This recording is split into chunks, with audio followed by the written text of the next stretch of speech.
당장 짐 싸서 나가. 그동안 먹여주고 재워준 것만으로도 감사하게 생각해.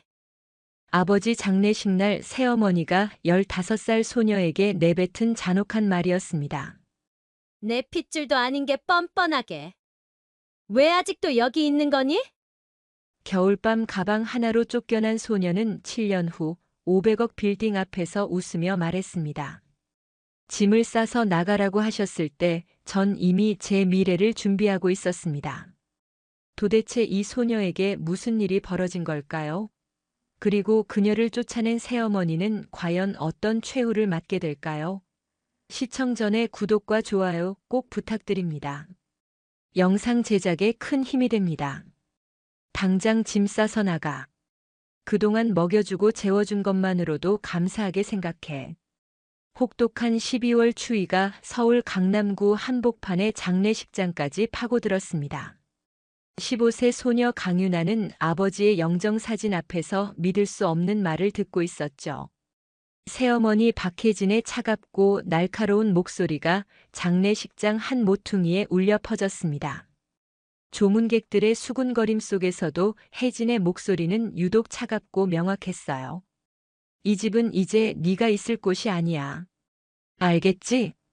유나는 아버지의 관 앞에서도 서슴없이 자신을 내쫓는 혜진을 바라보며 온몸이 떨렸습니다. 추위 때문만은 아니었어요. 7년 전 8살이었던 유나가 교통사고로 엄마를 잃었을 때부터 시작된 악몽 같은 생활이 주마등처럼 스쳐 지나갔습니다. 그날도 비가 오는 날이었어요. 엄마가 유나를 데리러 학교 앞에 왔다가 교통사고를 당했던 그날 말이죠. 유나는 엄마의 마지막 모습도 제대로 보지 못했습니다. 병원에서 아버지가 오열하는 모습만 기억날 뿐이었어요. 엄마, 왜 나만 남겨두고 갔어요? 유나는 마음속으로 하늘나라에 있을 엄마를 불렀습니다. 엄마가 살아계셨다면 이런 일은 절대 일어나지 않았을 거예요. 아버지도 혜진과 재혼하지 않았을 테고 유나도 이런 서러움을 당하지 않았을 텐데요. 아버지의 재혼 이후 혜진의 친아들인 의붓오빠 이재훈은 항상 특별 대우를 받았습니다. 명품 운동화는 기본이고 한 달에 100만 원씩 드는 비싼 과외도 받았어요. 용돈도 한 달에 50만 원씩 받으면서 친구들과 놀러 다녔습니다. 반면 유나는 집안일과 심부름만 도맡아 했죠. 유나야, 설거지 좀 해놔. 재훈이는 공부해야 하니까. 유나야, 빨래 널어놔. 엄마는 재훈이 과외비 벌러 나가야 해. 유나야, 마트 가서 이거 좀 사와. 재훈이는 학원 가야 하거든. 매일 반복되는 차별과 무시 속에서도 유나는 참고 견뎠습니다. 아버지가 살아계시니까요. 아버지만큼은 유나를 예뻐했거든요. 비록 혜진의 눈치를 보느라 표현하지는 못했지만 유나도 그 마음을 알고 있었어요. 아버지가 퇴근하면 유나에게만 따뜻한 미소를 지어주곤 했습니다. 혜진이 보지 않을 때는 유나의 머리를 쓰다듬어 주기도 했어요. 그럴 때마다 혜진의 시선이 차가워지는 걸 유나는 알고 있었습니다. 하지만 아버지의 작은 관심만으로도 유나는 모든 걸 견딜 수 있었어요. 유나는 학교에서 집으로 돌아오는 길이 항상 무거웠습니다. 집에 가면 또 어떤 일이 기다리고 있을지 몰랐거든요. 때로는 재훈이 친구들을 데려와서 유나를 무시하고 놀리기도 했어요. 야, 이게 내 여동생이야. 얘는 완전 집안일만 하는 애야. 재훈의 말에 친구들이 킥킥거리며 웃을 때마다 유나는 얼굴이 빨갛게 달아올랐습니다. 하지만 아무 말도 할 수 없었어요. 혜진이 늘 말했거든요. 재훈이 오빠니까 잘하라고요. 그런데 이제 아버지마저 세상을 떠나자 혜진은 완전히 본색을 드러냈어요. 네 아버지 장례비도 우리가 다 댔어. 이제 정말 갚을 건 갚았지? 혜진이 차가운 시선으로 유나를 훑어봤습니다. 유나의 낡은 교복과 달아빠진 운동화까지 보며 비웃는 듯한 표정을 지었어요. 장례식장에 온 조문객들이 주변에서 수군거리는 소리까지 들렸습니다. 유나는 그 시선들이 너무 부끄러웠어요. 저 애가 누구지? 왜 저렇게 떨고 있어? 혹시 집안에 무슨 일이 있나? 유나는 수치심과 분노로 가슴이 터질 것 같았습니다. 하지만 아무것도 할 수 없었어요. 미성년자인 자신에게는 아무런 권한도 없었거든요. 법적으로도 혜진이 후견인이었으니 혜진의 결정을 따를 수밖에 없었습니다.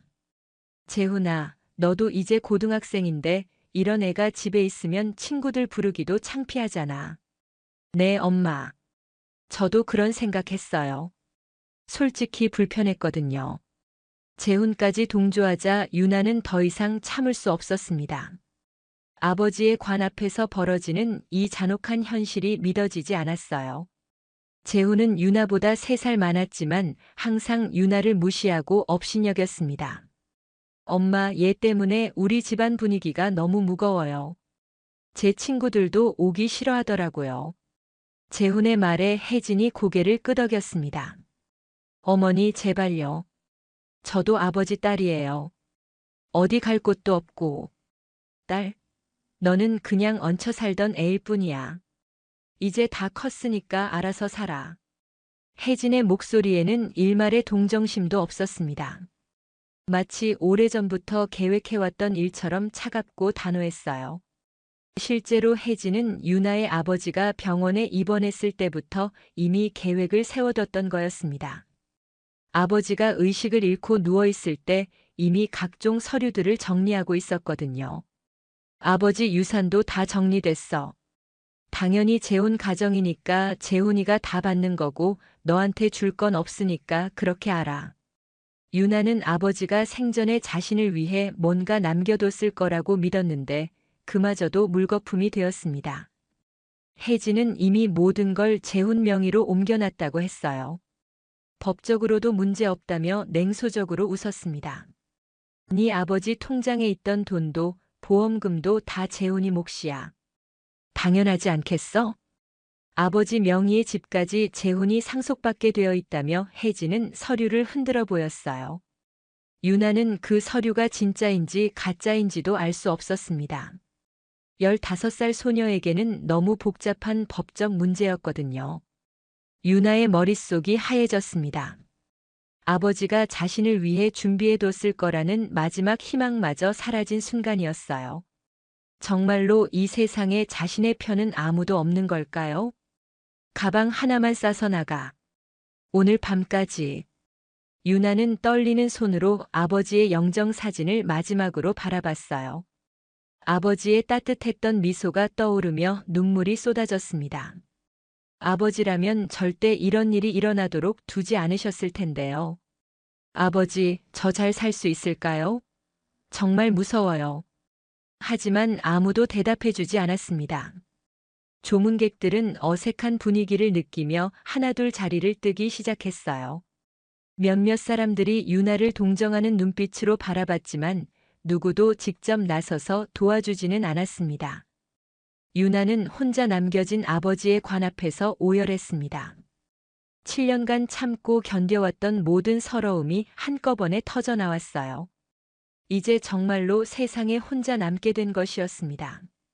장례식장 밖으로 나서자 차가운 겨울바람이 유나의 얼굴을 때렸어요. 가방 하나만 든 채로 서울 한복판을 떠도는 15살 소녀의 모습이 얼마나 처절했는지 모릅니다. 지나가는 사람들은 유나를 힐끗 보며 지나쳤지만 아무도 신경 쓰지 않았어요. 모두 자신의 삶에 바빴거든요. 유나는 혜진이 사라진 장례식장을 뒤돌아보며 다짐했습니다. 지금은 아무것도 가진 게 없지만 언젠가 반드시 이 모든 걸 되갚아주겠다고 말이에요. 하지만 당장은 어디서 잠을 잘지, 뭘 먹고 살지부터가 문제였습니다. 그날 밤 서울 거리를 떠도는 유나의 마음속에는 복수에 대한 의지보다 생존에 대한 절박함이 더 컸습니다. 추위와 배고픔 그리고 막막한 미래에 대한 두려움으로 가득했어요. 지하철역 근처 벤치에 앉아있던 유나는 지나가는 사람들을 바라봤습니다. 모두 따뜻한 집으로 돌아갈 곳이 있어 보였어요. 15살 소녀에게 서울의 겨울밤은 너무나 차갑고 무서웠습니다. 혹시 이대로 얼어 죽는 건 아닐까 하는 생각까지 들었어요. 하지만 유나는 포기하지 않았습니다. 반드시 살아남아서 성공해야겠다고 다짐했어요. 그래야 아버지께도 부끄럽지 않고 자신을 무시했던 사람들에게도 제대로 보여줄 수 있을 테니까요. 얘야, 들어와서 따뜻한 것 좀 먹어. 유나가 거리를 헤매며 걸어온 지 3시간이 넘었을 때였습니다. 발가락 끝이 얼어서 감각이 없을 정도였어요. 입술은 파랗게 질리고 온몸이 덜덜 떨렸습니다. 심지어 손가락도 제대로 움직이지 않을 정도로 추웠어요. 그때 작은 분식집에서 나온 따뜻한 불빛과 함께 중년 남성의 목소리가 들렸습니다. 전 괜찮아요. 유나는 고개를 저었지만 목소리가 떨리고 있었습니다. 사실 괜찮지 않았어요. 하루 종일 아무것도 먹지 못했고 추위에 온몸이 얼어붙을 것 같았습니다. 더욱이 낯선 사람의 도움을 받는다는 게 부담스러웠어요. 혹시 나쁜 사람이면 어떻게 하나 하는 불안감도 있었거든요. 분식집 사장 김정호는 유나의 창백한 얼굴과 떨리는 몸을 보고 그냥 지나칠 수 없었어요. 50대 초반의 정호는 딸뻘 되는 아이가 겨울밤에 떠도는 모습을 보고 가슴이 아팠습니다. 괜찮긴 뭐가 괜찮아. 얼굴이 파랗게 질렸잖아. 이러다 큰일 난다. 정호는 유나의 팔을 살짝 잡아 끌며 가게 안으로 데려왔습니다. 유나는 처음에 저항하려 했지만 너무 추워서 힘도 없었어요. 정훈의 떡볶이는 동네에서 20년째 운영해온 작은 분식집이었습니다. 크지는 않지만 항상 따뜻한 온기로 가득한 곳이었죠. 가게 안으로 들어서자 따뜻한 공기가 유나를 감쌌어요. 떡볶이 끓는 냄새와 튀김 기름 냄새가 코끝을 자극했습니다. 유나는 그제야 얼마나 배가 고팠는지 깨달았어요. 소영아, 어묵국 하나 끓여줘. 애가 얼어 죽겠어. 정호의 아내 이소영이 주방에서 나오더니 유나를 보고 깜짝 놀랐습니다. 15살 소녀가 한겨울밤에 혼자 떠돌고 있는 모습이 예사롭지 않았거든요.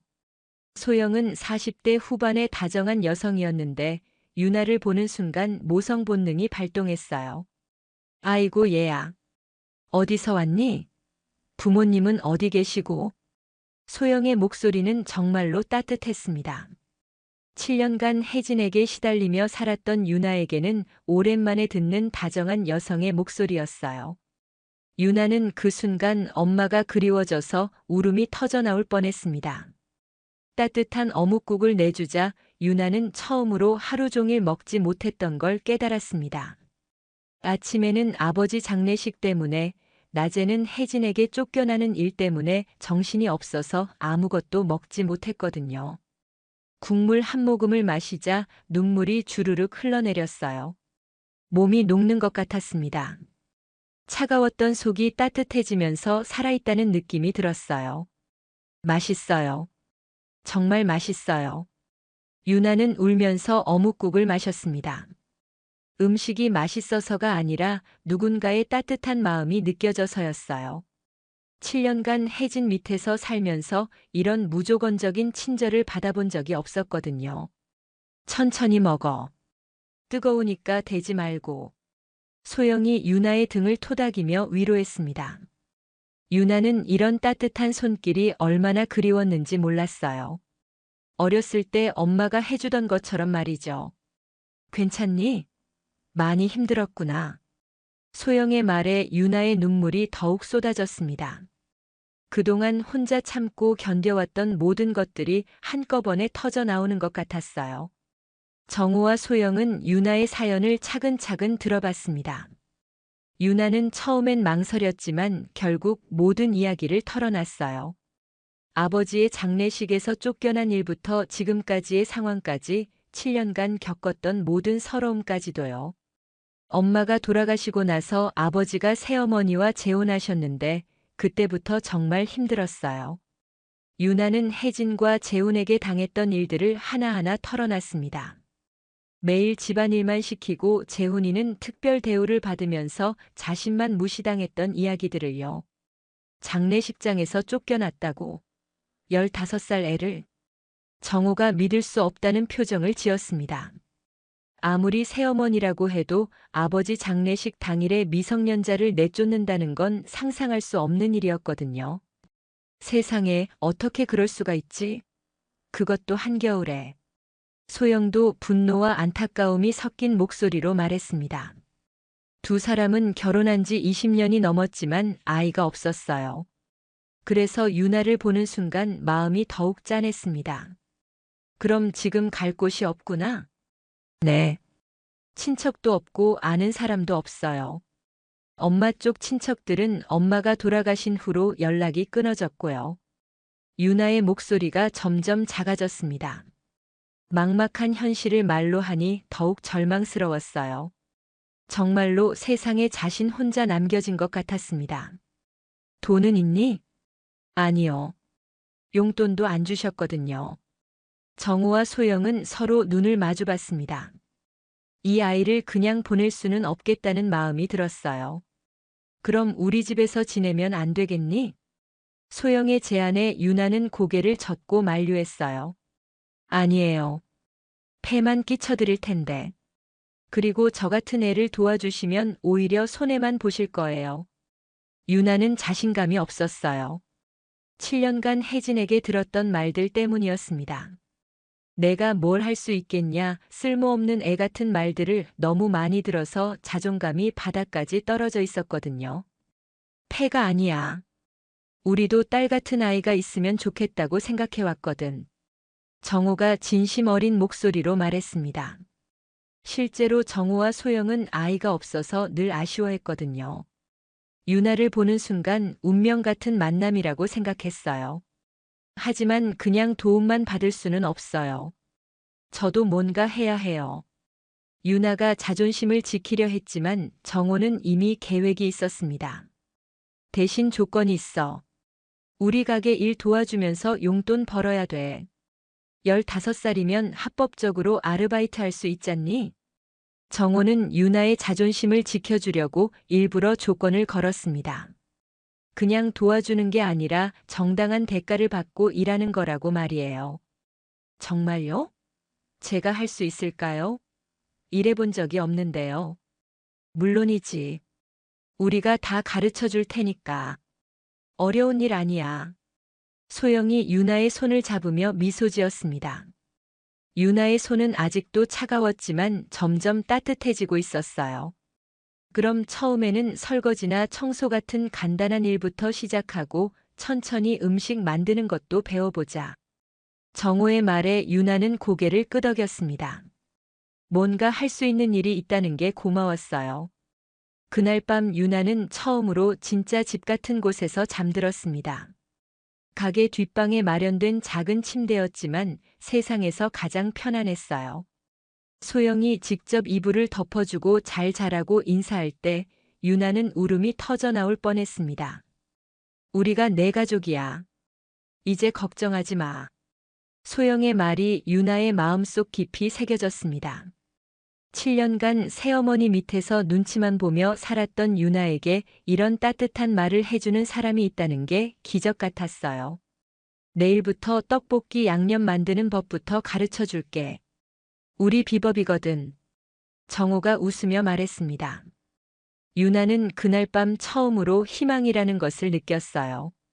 아무것도 가진 게 없는 15살 소녀였지만 이제 자신을 받아준 사람들이 있으니까 뭐든 할 수 있을 것 같았습니다.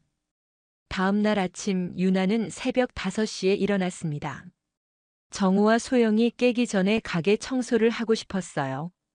자신이 할 수 있는 일이라도 먼저 하고 싶었거든요. 7년간 집안일을 해온 덕분에 청소는 자신 있었습니다. 얘야, 벌써 일어났니? 소영이 놀란 표정으로 유나를 바라봤습니다. 가게 바닥까지 깨끗하게 닦아놓은 유나를 보며 기특하다는 생각이 들었어요. 감사한 마음을 이렇게라도 표현하고 싶었어요. 유나의 말에 정우와 소영은 서로 눈을 마주봤습니다. 이 아이는 정말 특별한 아이구나 싶었어요. 그날부터 유나의 새로운 생활이 시작되었습니다. 매일 새벽 5시에 일어나서 가게 청소를 하고 정우와 소영이 오면 함께 하루 준비를 했어요. 처음에는 서툴렀지만 금세 요령을 터득했습니다. 유나야, 양념에 뭘 넣었길래 이렇게 맛있지?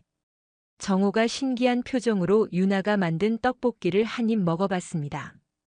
분식집에서 일한 지 6개월이 지난 유나는 이미 모든 메뉴를 완벽하게 소화하고 있었어요. 처음에는 단순한 심부름부터 시작했지만 지금은 혼자서도 가게를 운영할 수 있을 정도로 성장했습니다. 매콤한 맛 뒤에 단맛이 살짝 돌면서 중독성이 있게 만들어 봤어요. 유나는 기존 레시피에 자신만의 아이디어를 조금씩 더해갔습니다. 고추장 베이스에 꿀과 사과즙을 넣어 단맛을 살리고 마지막에 참기름 몇 방울로 고소함까지 더했어요. 단순히 매운 맛만 있던 기존 떡볶이와는 차원이 다른 맛이었습니다. 어떻게 이런 생각을 했니? 소영이 감탄하며 물어봤습니다. 유나는 매일 밤 요리 관련 유튜브를 보고 도서관에서 빌린 요리책을 탐독했어요. 단순히 일하는 것에 그치지 않고 더 나은 맛을 위해 끊임없이 연구했습니다. 유튜브에서 본 건데요. 일본 라멘에 사과즙을 넣으면 단맛이 은은하게 돈다고 하더라고요.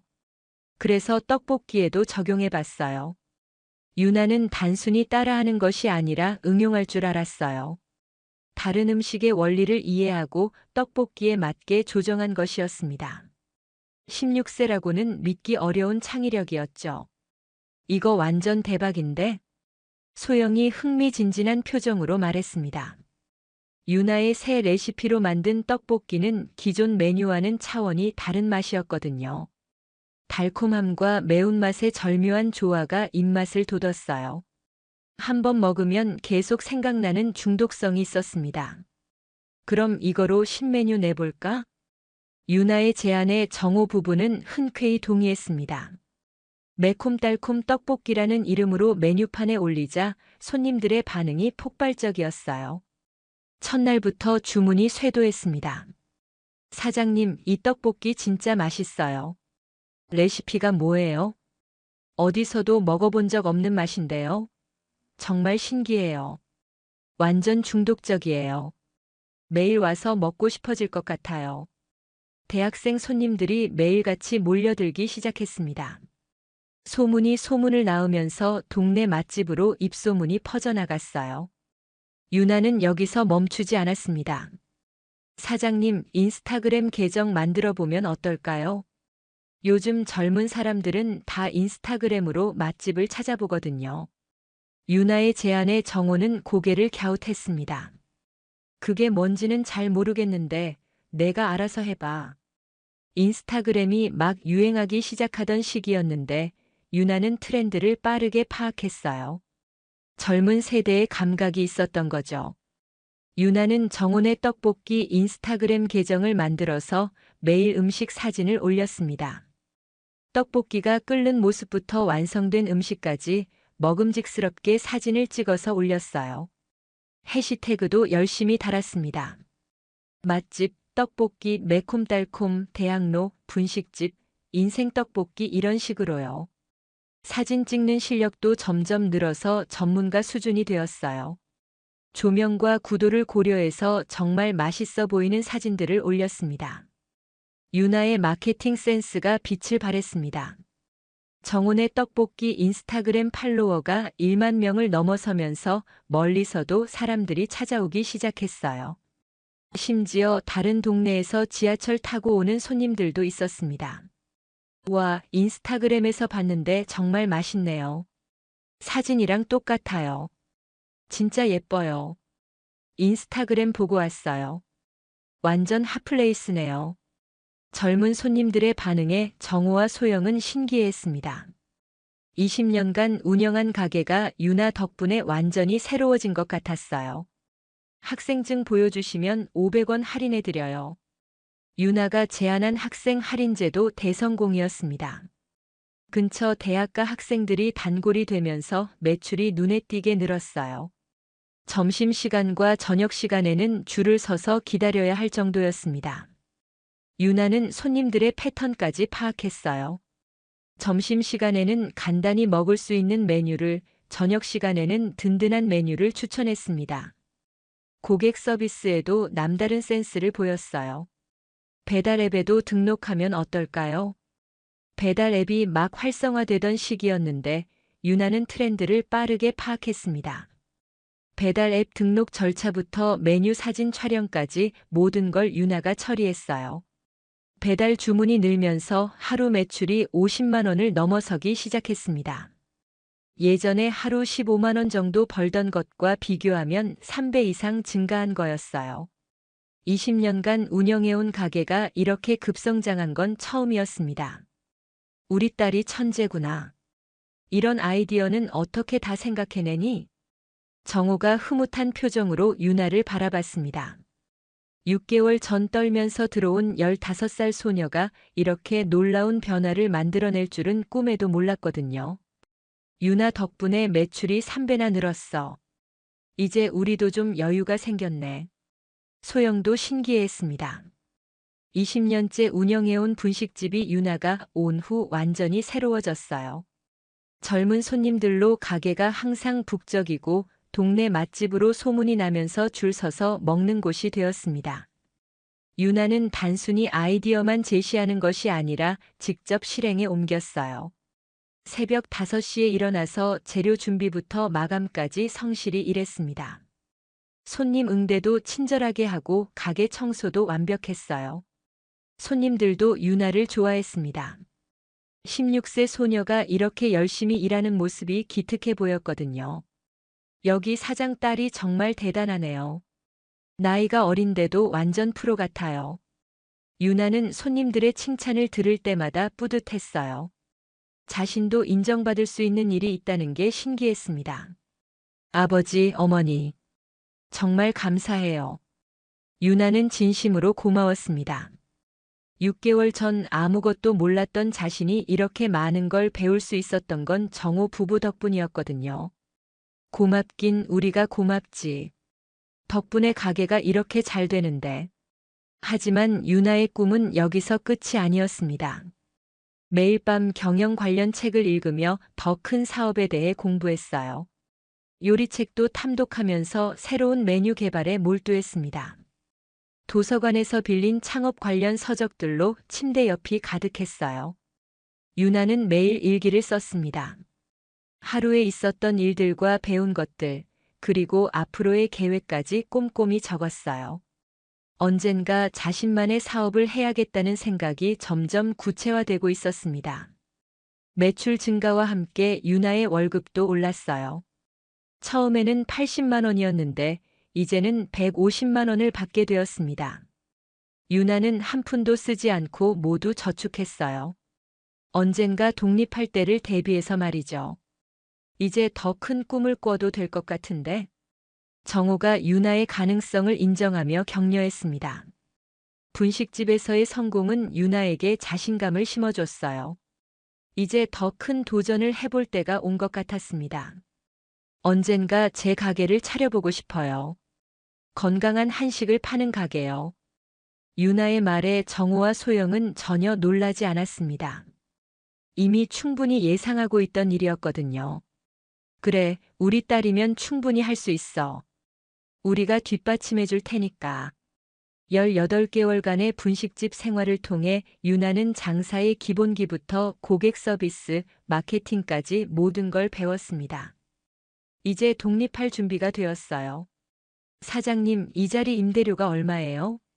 18세가 된 유나는 정원의 떡볶이에서 200m 떨어진 상가 건물을 보며 문의했습니다. 1층에 위치한 15평 남짓한 공간이었는데 유나의 눈에는 완벽한 입지로 보였어요. 근처에 직장인들이 많이 다니고 대학교도 가까워서 고객층이 다양했습니다. 월세 150만 원에 보증금 2천만 원이야. 어린 학생이 뭐하러 이런 걸 알아보니? 부동산 중개업소 사장이 의아한 표정으로 물어봤습니다. 18세 여학생이 상가 임대를 문의하는 게 흔한 일은 아니었거든요. 더욱이 혼자서 말이죠. 제가 사업하려고요. 도시락 전문점을 차릴 계획이에요. 도시락? 18살 애가? 장난하는 거야? 중개업소 사장이 믿을 수 없다는 표정을 지었습니다. 하지만 유나는 이미 모든 계획을 세워놓은 상태였어요. 지난 18개월간 철저히 준비해왔거든요. 네, 건강한 한식 도시락이요. 바쁜 직장인들을 위한 집밥 같은 도시락을 만들 거예요. 유나는 지난 18개월간 정원의 떡볶이에서 번 돈을 한 푼도 쓰지 않고 모두 저축했습니다. 보증금은 어떻게 하실 건데요? 사장님 부부가 도와주시기로 했어요. 나머지는 제가 모은 돈으로 충당할 수 있어요. 실제로 정우와 소영은 유나의 독립을 적극 지원하기로 했습니다. 부족한 자금은 무이자로 빌려주기로 했어요. 우리 딸이 하고 싶다는데 당연히 도와줘야지.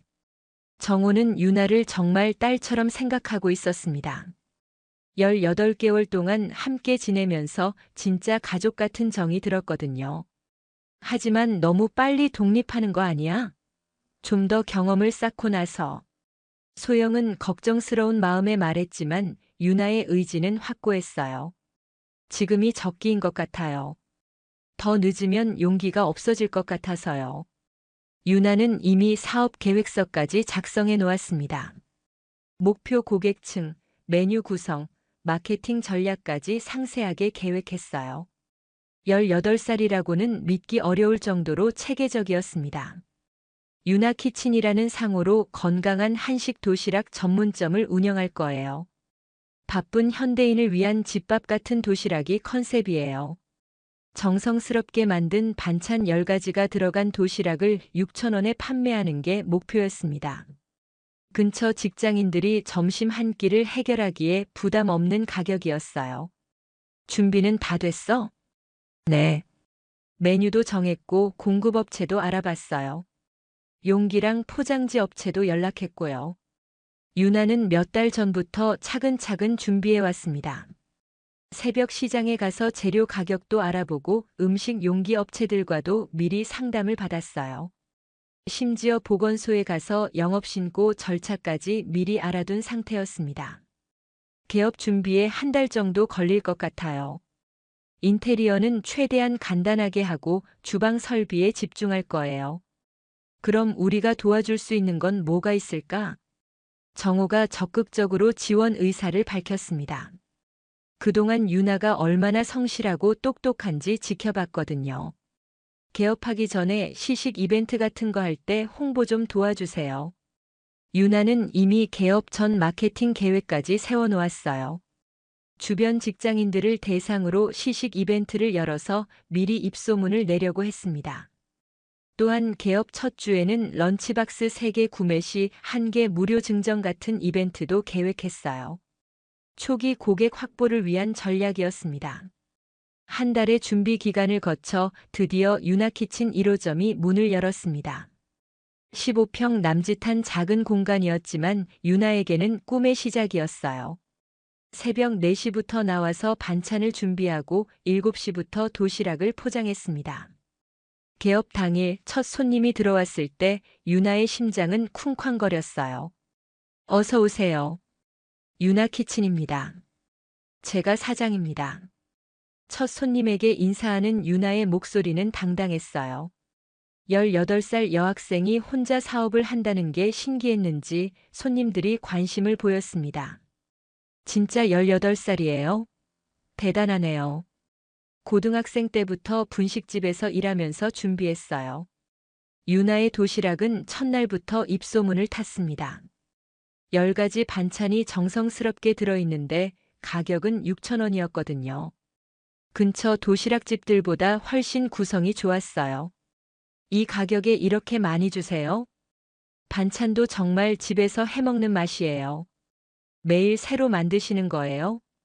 유나는 매일 새벽에 직접 반찬을 만들었어요. 냉동식품이나 기성품은 일절 사용하지 않았습니다.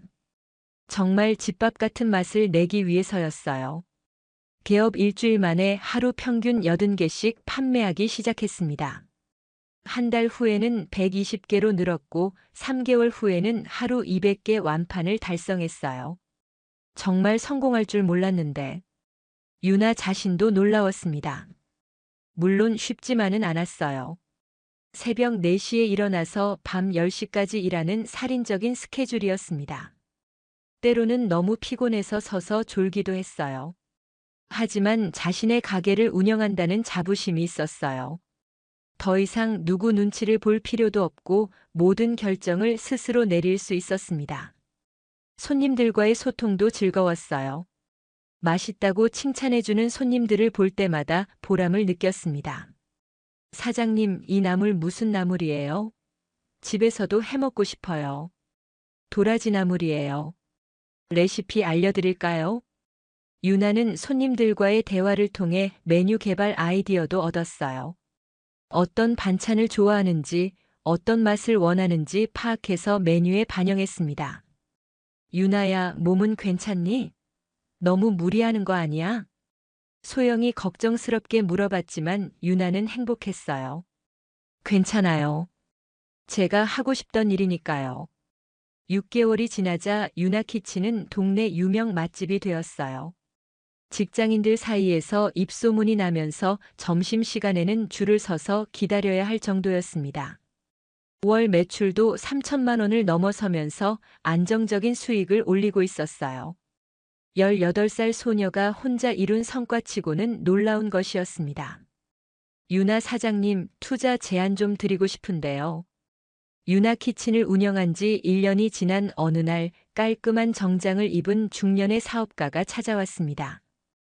이미 유나키친은 동네 맛집을 넘어서 지역 전체에서 유명한 도시락집이 되었어요. 하루 평균 300개씩 판매하며 월 매출 5천만 원을 기록하고 있었습니다. 투자요? 네. 저희가 자금을 지원해 드리니까 2호점, 3호점 확장하시는 게 어떨까요? 투자자는 유나키친의 성공 가능성을 높게 평가하고 있었어요. 학생이 운영하는 성공한 도시락 전문점이라는 스토리까지 더해지면서 각종 언론의 주목을 받았거든요. 지역 방송에서 10대 창업가로 조명받기도 했습니다. 유나의 성공 스토리는 많은 사람들에게 영감을 주었어요. 신중하게 생각해 보겠습니다. 유나는 성급하게 결정하지 않았어요. 지난 1년간 사업을 해보면서 확장에는 위험이 따른다는 것을 알았거든요. 하지만 기회는 놓치고 싶지 않았습니다. 정우와 소영에게 상의한 후 유나는 투자를 받기로 결정했어요. 조건도 나쁘지 않았고 투자자들이 경영에는 간섭하지 않겠다고 약속했거든요. 사업 1년 만에 투자 유치에 성공하며 2호점, 3호점을 연이어 오픈했습니다. 각 매장마다 1일 평균 200개씩 판매하면서 전체 매출이 급상승했어요. 이제 정말 사업가가 됐네. 유나는 뿌듯했습니다. 2년 전까지만 해도 장례식장에서 쫓겨났던 15살 소녀였는데 이제는 3개 매장을 운영하는 사장이 되었어요. 직원 관리부터 매장 운영까지 모든 걸 체계적으로 관리해야 했습니다. 각 매장별로 매니저를 두고 정기적으로 매장을 순회하며 품질 관리를 했어요.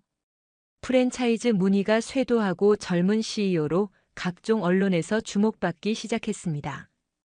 건강한 한식 도시락의 대명사로 자리 잡으면서 전국적인 인지도를 얻었어요. 유나키친 사장님, 인터뷰 요청이 들어왔는데요. 직원이 전해준 인터뷰 요청 리스트를 보니 놀라웠습니다.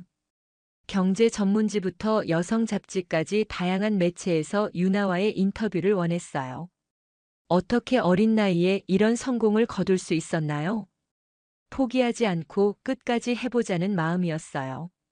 그리고 아버지, 어머니 같은 좋은 분들을 만났던 것도 큰 힘이 됐고요. 유나의 성공 스토리는 많은 사람들에게 감동을 줬습니다. 특히 어려운 환경에 처한 젊은이들에게 희망의 메시지가 되었어요.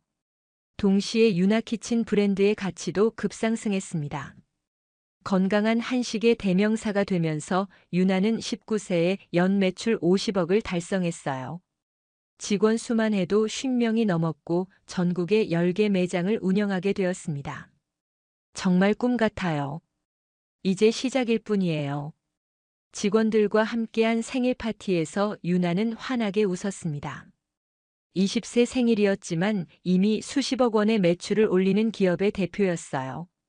전국 체인점 확장 계획을 세우고 건강한 한식 브랜드의 선두주자로 자리매김했습니다. 각종 시상식에서 올해의 젊은 기업 가상을 수상하며 명실상부한 성공 스토리의 주인공이 되었어요. 하지만 성공이 계속될 거라고 생각했던 순간 예상치 못한 일이 벌어졌습니다. 유나 사장님, 큰일 났어요. 직원이 급하게 달려와서 말했어요. 무슨 일이에요? 황금밥상이라는 프랜차이즈가 우리랑 똑같은 메뉴로 장사를 시작했어요. 광고까지 대대적으로 하면서요. 유나는 황금밥상이라는 이름을 들으니 뭔가 불길한 예감이 들었습니다. 인터넷을 검색해보니 정말로 유나키친과 거의 똑같은 컨셉의 프랜차이즈가 생겨 있었어요. 엄마표 정성, 황금 같은 맛이라는 슬로건까지 유나키친과 비슷했습니다. 더 놀라운 건 대표자 이름이었어요. 이재훈? 설마. 유나의 심장이 뛰기 시작했습니다. 혹시 자신이 아는 그 재훈일까요? 더 자세히 알아보니 정말로 의붓 오빠 재훈이 운영하는 프랜차이즈였어요. 엄마, 저 애가 정말 성공했네요. 텔레비전에까지 나오더라고요. 재훈이 혜진에게 말했습니다. 유나의 성공 소식이 각종 매체를 통해 알려지면서 혜진과 재훈도 이를 알게 된 것이었어요. 처음에는 믿기지 않았습니다. 정말? 그 애가? 그 집안일만 하던 애가? 혜진도 놀라워했지만 곧 불쾌한 표정을 지었습니다. 자신이 쫓아낸 의붓딸이 이렇게 성공했다는 게 기분 나빴어요. 우리 덕분에 컸는데 이제 잘 됐다고 인사도 안 하네. 혜진은 동네 사람들에게 유나 자랑을 하면서도 뒤에서는 험담을 했어요. 자신이 키워줬다고 허풍을 떨면서도 정작 유나에게는 연락조차 하지 않았습니다. 그의 성공한 거 우리 공이 큰데 우리한테 고마워하는 기색도 없어. 사실 혜진은 유나의 성공을 질투했어요. 자신이 그렇게 무시하고 천대했던 아이가 이렇게 성공하다니 자존심이 상했거든요. 그 애가 우리한테 배은 망덕하게 굴고 있어. 엄마, 우리도 뭔가 해봐야 하는 거 아닐까요? 재훈은 유나의 성공을 보며 질투심이 불타올랐습니다. 자신보다 3살 어린 의붓 여동생이 이렇게 성공하다니 자존심이 상했어요. 더욱이 자신은 대학 졸업 후에도 별다른 성과 없이 집에서 놀고 있었거든요. 그래, 우리도 사업 한번 해보자. 그 애가 할 수 있는데 우리라고 못할 게 뭐야? 혜진과 재훈은 아버지 유산으로 받은 돈을 종자돈 삼아 황금밥상 프랜차이즈를 시작했습니다. 유나의 한식 도시락 아이디어를 완전히 베껴서 말이죠. 엄마표 정성, 황금 같은 맛. 슬로건까지 유나키친과 거의 똑같았습니다. 메뉴 구성도 비슷하게 만들고 심지어 포장 디자인까지 따라했어요. 유나키친의 성공 모델을 그대로 복사한 것이었습니다. 무조건 성공하는 프랜차이즈라고 광고하면서 전국의 가맹점주를 모집했습니다. 화려한 광고와 허위 과장으로 단기간에 200개 가맹점을 모집했어요. 월 수익 500만 원 보장. 실패 확률 제로. 6개월 안에 투자금 회수 가능. 이런 과장된 광고를 내세우며 많은 사람들을 현혹했습니다. 가맹비도 유나키친보다 훨씬 저렴하게 책정해서 가맹점주들을 유혹했어요. 하지만 실상은 완전히 달랐습니다. 조악한 재료로 음식을 만들고 가맹점 운영에 대한 제대로 된 교육도 없었어요. 본사 지원도 거의 없다시피 했습니다. 사장님, 이 반찬 상했는데요. 본사에서 공급한 재료의 품질이 엉망이었습니다. 유통기한이 지난 재료를 보내기 일쑤였고 위생관리도 엉성했어요. 문의해봐도 제대로 답변도 안 해주고. 가맹점주들의 불만이 쌓여갔지만 혜진과 재훈은 아랑곳하지 않았습니다. 일단 가맹비만 받으면 그만이라는 식이었어요. 본사에서 약속한 지원은 전혀 이루어지지 않았습니다. 마케팅 지원, 운영 노하우 전수, 지속적인 상담 등은 모두 허울뿐이었어요. 가맹점주들은 하나둘씩 문을 닫기 시작했습니다. 손님들이 음식을 먹고 식중독에 걸리는 일까지 발생했어요. 유나는 황금밥상의 실체를 파악한 후 분노했습니다. 자신의 아이디어를 도용한 것도 화가 났지만 무엇보다 소비자들과 가맹점주들을 속이는 게 용서할 수 없었어요. 이건 사기예요. 완전히 사기라고요. 유나는 황금밥상 피해자들의 사연을 하나하나 들어봤습니다. 가맹비 2천만 원을 날린 가맹점주, 상한 음식을 먹고 식중독에 걸린 손님들까지 피해가 심각했어요. 저희가 어떻게 해야 할까요? 황금밥상 가맹점주들이 유나에게 도움을 요청했습니다. 같은 한식 도시락 업계의 선배로서 조언을 구한 것이었어요. 증거를 모으세요. 법적으로 대응해야 합니다. 유나는 황금밥상의 사기 행각을 입증할 모든 증거를 수집하기 시작했습니다. 허위 광고 자료, 부실한 재료 공급 증거, 가맹점주들의 피해 사례까지 꼼꼼히 모았어요. 동시에 유나는 놀라운 사실을 알게 되었습니다. 황금밥상의 본사 주소가 예전 자신이 살던 집이었던 것이에요. 여기가 제가 어렸을 때 살던 집이에요. 7년 만에 다시 본 집은 예전 그대로였습니다. 혜진과 재훈이 이곳을 황금밥상 본사로 사용하고 있었던 것이죠. 정말 아이러니하네요. 유나는 복잡한 심경이었습니다. 어렸을 때 쫓겨났던 그 집에서 지금은 자신을 해치려는 사업을 하고 있다니요. 하지만 이번에는 더 이상 15살 소녀가 아니었습니다. 22세가 된 유나는 연매출 100억 원의 기업을 운영하는 성공한 사업가였어요. 더 이상 당할 수만은 없었습니다. 이번엔 제가 끝장을 내겠습니다. 유나는 완벽한 복수 계획을 세우기 시작했습니다. 변호사님, 이 건물 매입이 가능할까요? 유나는 대형 로펌의 부동산 전문 변호사를 만났습니다. 손에 든 서류는 바로 자신이 어렸을 때 살던 집, 현재 황금밥상 본사가 있는 건물의 매매 정보였어요. 500억이면 충분히 가능합니다. 하지만 정말 이 건물을 사시겠다는 건가요? 변호사도 놀라는 눈치였습니다. 22세 여성이 500억짜리 부동산을 현금으로 매입한다는 게 쉽게 믿어지지 않았거든요. 네. 특별한 의미가 있는 곳이에요. 유나는 지난 7년간 유나키친을 통해 벌어들인 수익과 투자 수익을 모두 합쳐서 500억 원을 마련했습니다. 회사 지분을 일부 매각하고 부동산 투자 수익까지 더해서 현금을 확보한 것이었어요. 그럼 매입 절차를 진행하겠습니다. 동시에 유나는 황금밥상의 사기 행각을 입증할 모든 증거를 완벽하게 정리했습니다. 허위 광고 자료 500건, 부실한 재료 공급 증거 300건, 가맹점주 피해 사례 200건까지 방대한 양이었어요. 이 정도면 사기 혐의로 고발하기에 충분합니다. 유나는 검찰에 황금밥상에 대한 고발장을 제출했습니다. 동시에 피해자들과 함께 집단 소송도 준비했어요. 한 달 후 법정에서 드디어 대면하게 되었습니다. 유나야, 네가 여기 왜? 혜진은 법정에서 유나를 보고 깜짝 놀랐습니다. 7년 전 장례식장에서 쫓아낸 그 15살 소녀가 이제는 당당한 모습으로 자신들을 고발한 고발인으로 나타난 것이었어요. 안녕하세요, 새어머니. 오랜만이에요. 유나는 차분하고 당당한 목소리로 인사했습니다. 예전에 떨며 무서워하던 모습은 찾아볼 수 없었어요. 감히 네가 우리를 고발했다는 거야? 재훈도 믿을 수 없다는 표정이었습니다. 자신들보다 어린 의붓 여동생이 이런 일을 벌였다는 게 충격적이었거든요. 네. 황금밥상의 사기 행위를 고발했습니다. 법정에서 황금밥상의 모든 범죄 사실이 명확히 드러났습니다. 허위 광고로 가맹점주들을 기만한 사기죄, 부실한 재료 공급으로 인한 업무방해죄, 식품위생법 위반까지 죄목이 수두룩했어요.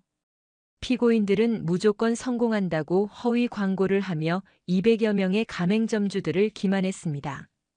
검사가 기소장을 읽어내려가는 동안 혜진과 재훈의 얼굴은 점점 파래졌습니다. 그동안 먹여주고 재워준 것도 모르고 배은망덕하게. 혜진이 변명하려 했지만 판사가 제지했어요. 피고인은 조용히 하십시오. 유나는 증인석에서 담담하게 증언했습니다. 짐을 싸서 나가라고 하셨을 때 전 이미 제 미래를 준비하고 있었습니다. 그때의 고통이 지금의 저를 만들었어요. 유나의 증언은 법정을 감동시켰습니다. 피해자들의 증언도 이어졌습니다. 가맹비 2천만 원을 날리고 가게도 문 닫았어요. 황금밥상 때문에 인생이 망가졌습니다. 상한 재료로 만든 음식을 먹고 식중독에 걸렸어요. 병원비만 수백만 원 들었습니다. 증언이 이어질수록 혜진과 재훈의 죄상이 더욱 명확해졌어요. 판결이 내려졌습니다. 피고인 박혜진, 이재훈에게 사기죄 등으로 징역 3년, 전 재산 몰수를 선고합니다. 혜진과 재훈은 전 재산을 몰수당하고 실형을 선고받았어요. 그들이 황금밥상으로 벌어들인 돈은 모두 피해자들에게 배상금으로 지급되었습니다. 판결 후 유나는 변호사와 함께 그 건물 앞에 섰습니다. 계약서에 서명하시면 됩니다. 유나는 떨리는 손으로 매매 계약서에 서명했어요. 7년 전 쫓겨났던 바로 그 집을 500억에 매입한 것이었습니다. 이제 이 건물은 제 것이에요. 마침내 유나가 그 집 앞에서 웃으며 나오는 모습이 언론에 포착되었습니다. 7년 전 가방 하나만 들고 쫓겨났던 15세 소녀가 이제는 당당한 건물주가 되어 웃고 있는 모습이었어요. 당장 짐 싸서 나가라던 바로 그 집 앞에서 말이죠. 유나 대표님, 황금밥상 피해자들을 어떻게 도울 계획이신가요? 기자회견에서 기자가 질문했습니다. 법정 승리와 건물 매입으로 화제가 된 유나에게 전국의 관심이 쏠려 있었어요.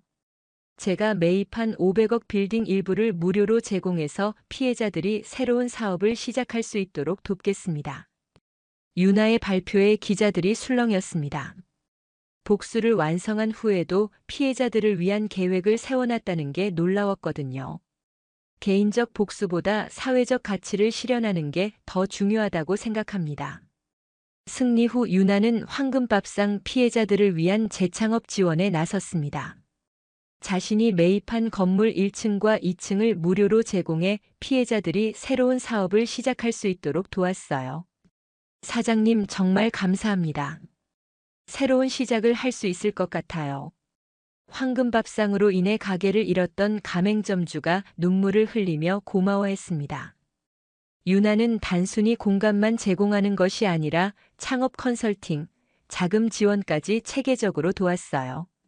제가 15살에 쫓겨났을 때 아버지가 저를 도와주셨듯이 이제 제가 누군가의 희망이 되고 싶어요. 유나의 진심 어린 마음이 사람들에게 감동을 줬습니다. 복수를 완성한 후에도 원한에 머물지 않고 더 큰 가치를 추구하는 모습이 존경스러웠거든요. 정우와 소영은 유나의 성장한 모습을 보며 뿌듯해했습니다. 우리 딸이 이렇게 멋진 사람이 됐구나. 소영이 눈물을 흘리며 말했습니다. 7년 전 떨며 들어왔던 15살 소녀가 이제는 수많은 사람들에게 희망을 주는 존재가 되었어요. 아버지, 어머니 덕분이에요. 진짜 가족이 뭔지 가르쳐 주셔서요. 유나는 여전히 정호 부부를 아버지, 어머니라고 불렀어요. 혈연보다 더 진한 정으로 맺어진 진짜 가족이었거든요. 그동안 고마웠다. 우리가 더 고맙지. 정호도 감격스러워했습니다. 분식집에 들어왔던 작은 소녀가 이제는 사회에 기여하는 훌륭한 사업가로 성장한 모습이 자랑스러웠어요. 유나는 새로운 프로젝트를 시작했습니다. 유나키친 희망재단을 설립해서 어려운 환경의 청소년들을 지원하는 일에 나선 것이었어요. 저와 같은 처지에 있는 아이들을 돕고 싶어요. 재단을 통해 매년 100명의 청소년에게 장학금을 지급하고 직업교육 기회도 제공했습니다. 특히 가정 형편이 어려운 아이들의 창업을 지원하는 프로그램을 만들었어요. 정말 감사해요. 언니 덕분에 꿈을 포기하지 않을 수 있어요. 지원을 받은 한 고등학생이 유나에게 편지를 보냈습니다. 유나는 이런 편지를 받을 때마다 가슴이 벅찼어요. 유나는 빌딩 앞에서 정호 부부와 함께 환하게 웃고 있었습니다. 이제야 진짜 가족이 뭔지 알게 됐어요. 그리고 제가 진짜 해야 할 일도요. 유나의 말에 정우와 소영이 고개를 끄덕였습니다. 너가 정말 자랑스럽다. 7년 전 장례식장에서 쫓겨났던 15살 소녀는 이제 연매출 500억 원의 기업을 운영하는 성공한 사업가가 되었어요. 하지만 더 중요한 건 돈이나 성공이 아니라 어려움에 처한 사람들을 돕는 것이 진정한 성공임을 깨달았다는 것이었습니다. 집에서 쫓겨난 소녀는 이제 성숙한 어른이 되어 다른 사람들의 등불이 되고 있었어요. 때로는 인생에서 가장 어려운 순간이 새로운 시작의 문이 될 수 있습니다. 중요한 건 포기하지 않는 것, 그리고 받은 도움을 다른 사람에게 베푸는 것입니다. 진정한 성공은 혼자만 잘 사는 게 아니라 함께 일어서는 거니까요. 여러분도 오늘 작은 친절 하나로 누군가의 인생을 바꿀 수 있다는 걸 기억해 주세요. 가장 아름다운 복수는 더 나은 사람이 되는 것이고, 가장 값진 승리는 다른 사람을 일으켜 세우는 것이니까요. 오늘 이야기가 좋으셨다면 구독과 좋아요, 알람 설정 잊지 마시고 소중한 댓글 하나가 큰 힘이 됩니다. 시청해 주셔서 진심으로 감사드립니다.